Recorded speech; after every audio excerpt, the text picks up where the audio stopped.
So turn to 1-6, divide mixed numbers. This is on page 23. Page 23 in your guided notebook. So turn to that page.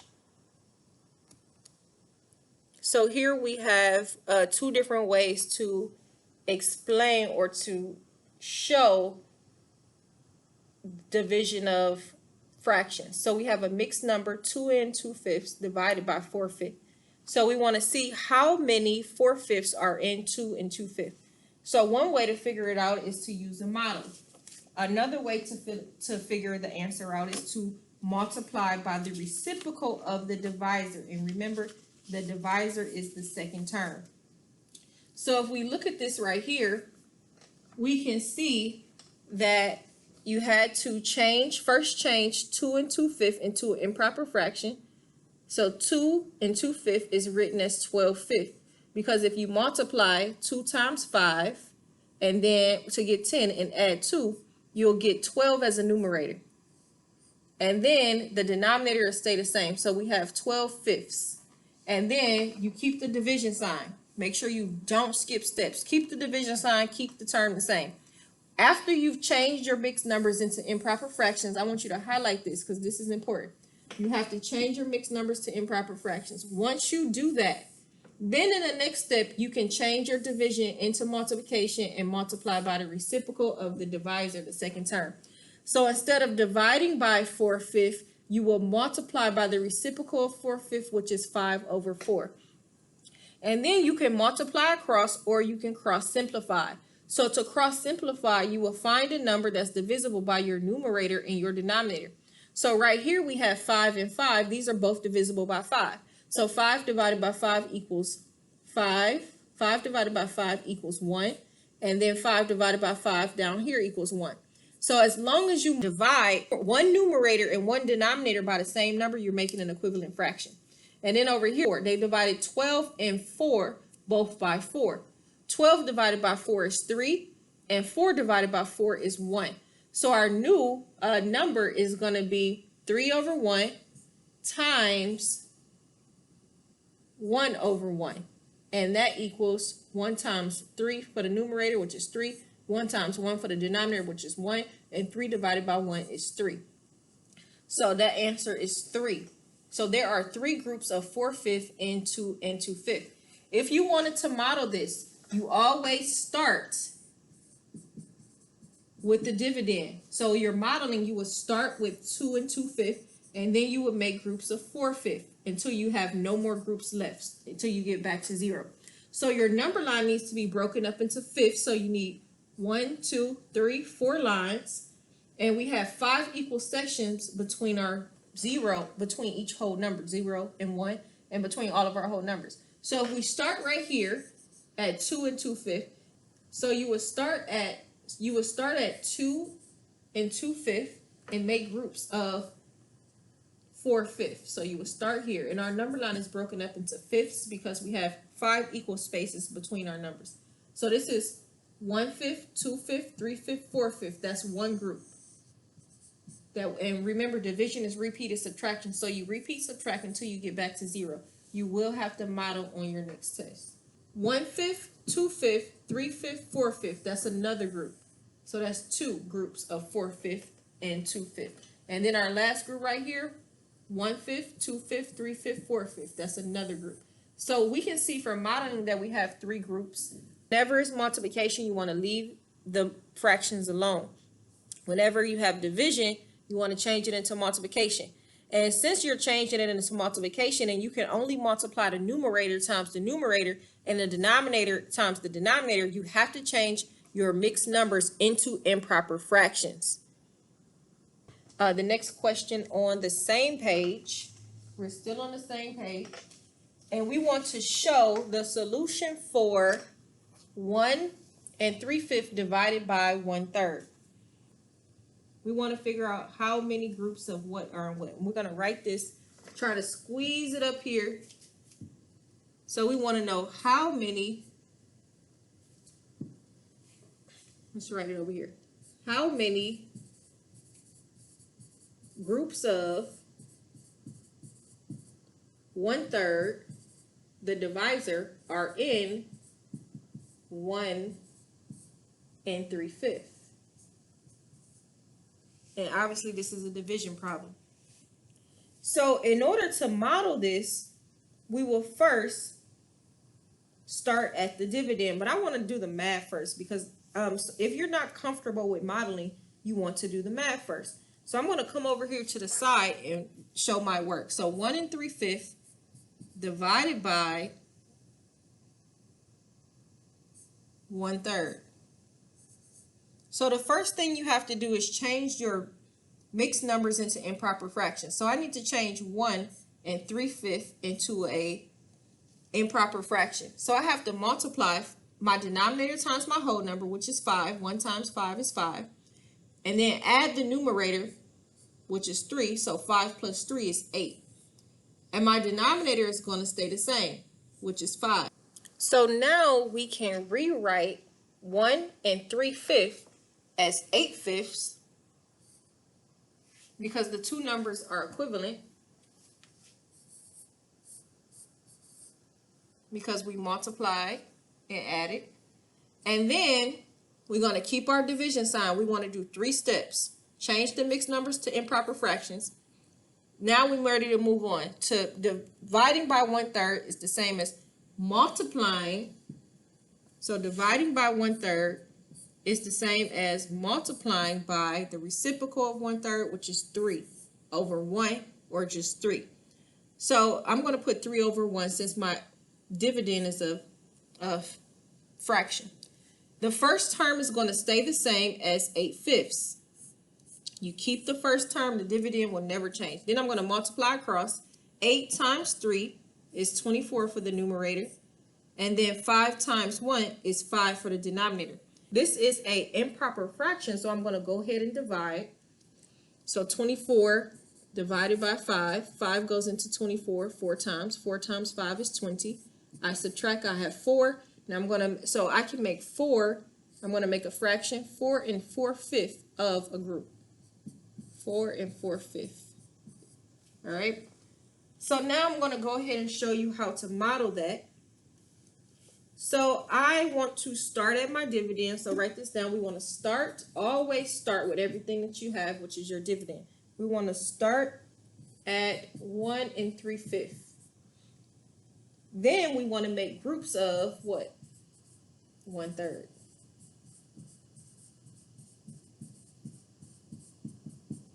That's important. That's how you model. You start at your dividend, you make groups of your divisor, or divide evenly using your divisor.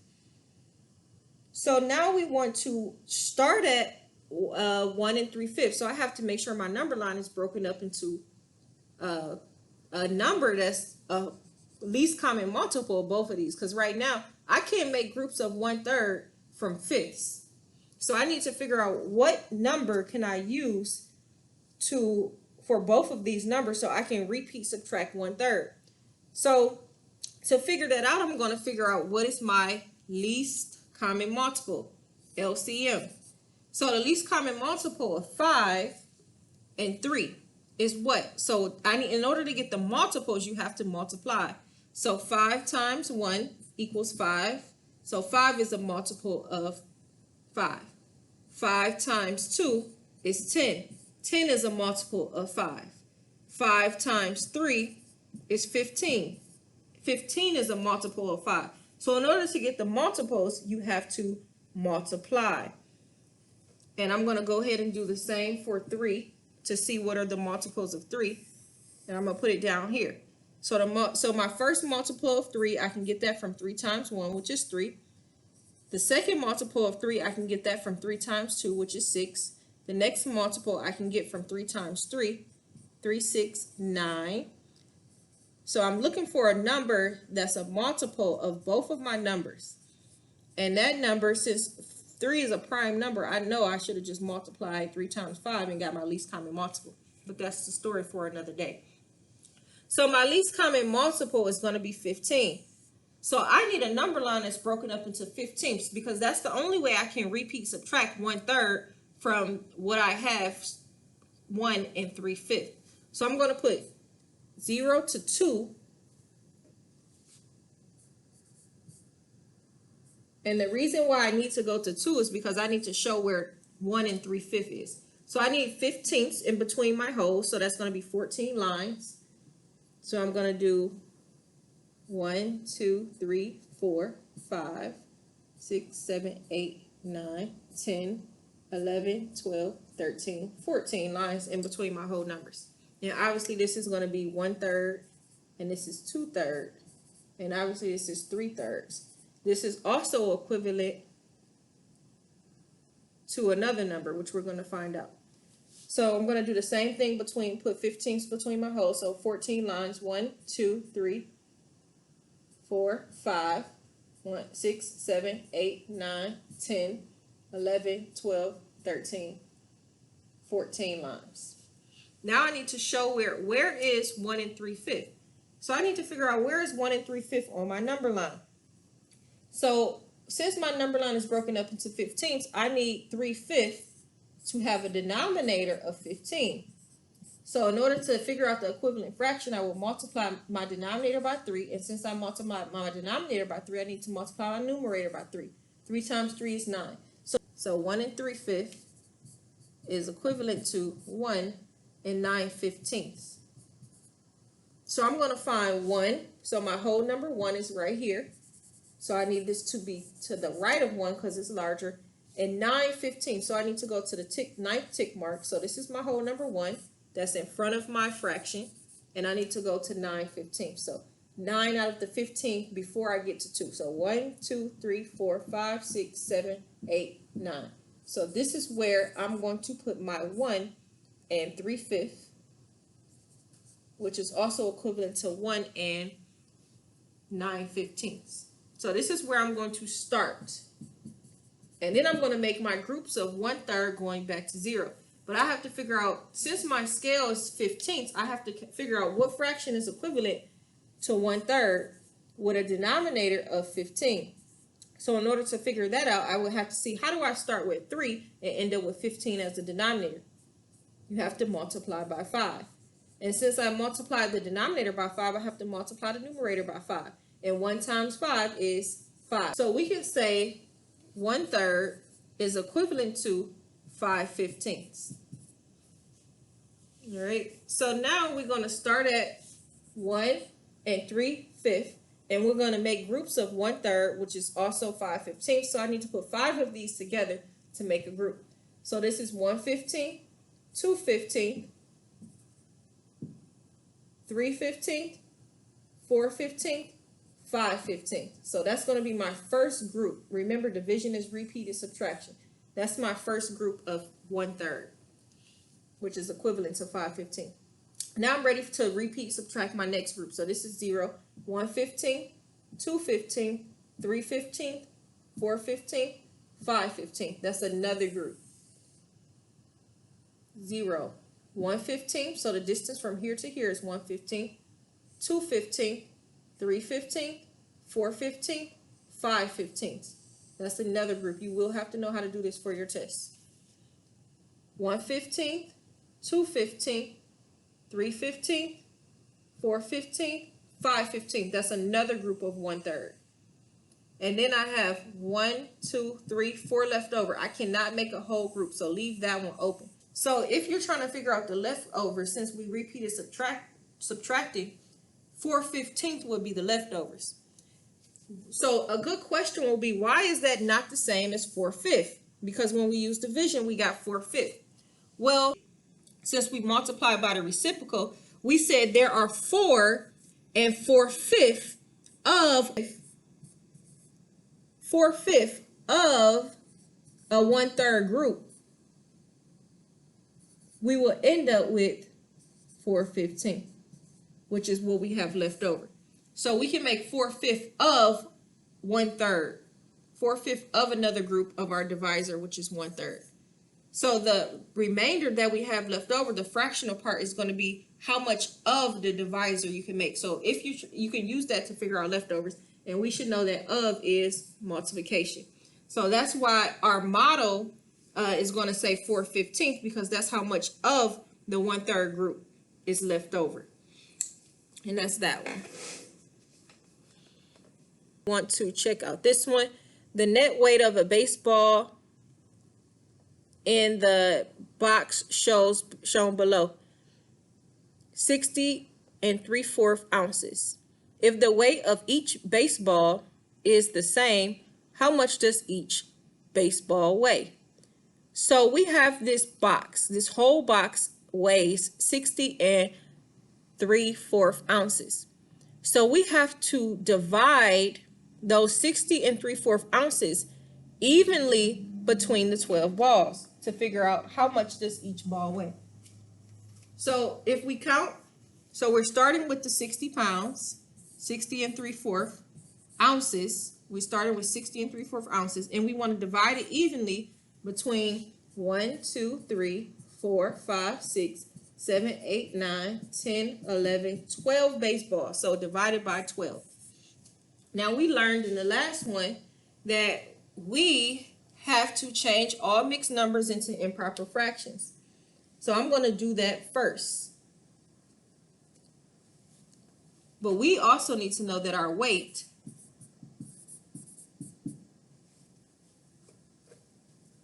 is divided evenly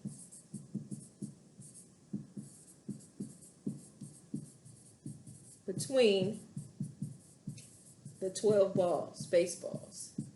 So this is why we need to divide, because we're dividing evenly. And since our divisor is a whole number, that's how we're dividing evenly. So now we want to change this 60 3/4 into an improper fraction. So we want to multiply 4 times 60. So 4 times 60, 60 times 4. So basically you can ignore the 0 and do 6 times 4. 6 times 4 is 24. So I'll come back over here, put 24, and then I just add the 0 on the back end. So 240 plus 3 is 243, and our denominator stays the same as a 4. So if we were to divide 243 divided by 4, we'll end up with 60. And then we're going to keep the division sign, and in the next step we'll multiply by the reciprocal. 12 as a fraction is 12 over 1. So now that I have both of my fractions as part over whole format, both of my terms, my dividend and my divisor, as part over whole format, because remember, a fraction is a part out of a whole. And when we multiply fractions, we can only multiply the numerator times the numerator and denominator times the denominator. So you have to make your numbers improper fractions. So I'm going to go ahead and multiply by the reciprocal of 12, which is 1/12. And then I'm going to bring my dividend down, 243 over 4. And now I'm going to multiply across, or you can cross simplify. So I'm going to just go ahead and multiply across. It will be better to cross simplify. But I'm going to multiply across. So we have 243 times 1, which is 243. And then for the denominator, I have 4 times 12, which is 48. Because 12 plus 12 is 24, plus another 12 is 36, plus another 12 is 48. So 12 groups of 4, or 4 groups of 12 is 48. So now I have an improper fraction, so I need to divide. So I'm going to come over here and divide. So standard long division, drop the top number in. So we have 243 inside of the house. And outside of the house, we have our denominator, which is 48. Now we have to figure out how many times does 48 go into 243. So here's where we will use compatible numbers. So I know 48 is close to 50, and 243 is close to 250. So if I think, how many times does 50 go into 243? That's a little bit high. So now I can think of how many 50 cents are in $2.43. So I have 2 50 cents make $1. That's 100, or that's the dollar. Then I have another 2, so that's 4. Okay, so I'm going to try the number. Well, then I said 243 is about 50, so I'm going to try 5 first. So the first number I'm going to try is 5, because 50 goes into 255 times. So I'm going to see what 48 times 50, 48 times 5 is first. So you use compatible numbers to try to get your number that you need. So 5 times 8 is 40. 5 times 4 is 20 plus 4 is 24. So 240 right on. So I'm going to put a 5 right here. 5 times 48 is 240. And when I subtract, I get a 3. Now I can make a fraction here, or I can make a decimal. I'm going to go ahead and make a fraction. So my divisor is going to be my denominator, 48. That's what I wanted a whole group of. And my numerator is going to be a 3. So this can be simplified because 48 is divisible by 3 and 3 is divisible by 3. So if I divide my numerator and denominator by 3,